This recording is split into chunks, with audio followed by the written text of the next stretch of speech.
Τώρα θα σας δείξω πώς να κάνουμε slave το συγκεκριμένο θηροτηλέφωνο. Όπως βλέπετε εδώ έχω ας πούμε τη διεύθυνση 3 όπως πριν με το 6 σηκωμένο και θέλω για παράδειγμα να το κάνω slave 1 ή slave 2.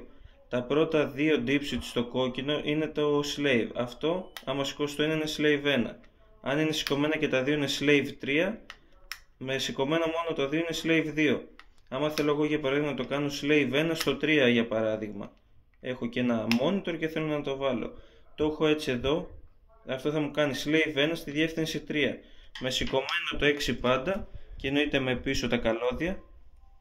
Δίνω ρεύμα και είναι παρόμοιος τρόπος. Με το που του δώσω ρεύμα πατάω μια φορά το μπουτόν εκεί πάνω, μου αναβοσβήνει μια φορά το κόκκινο και σημαίνει ότι μου πήρε τη διεύθυνση.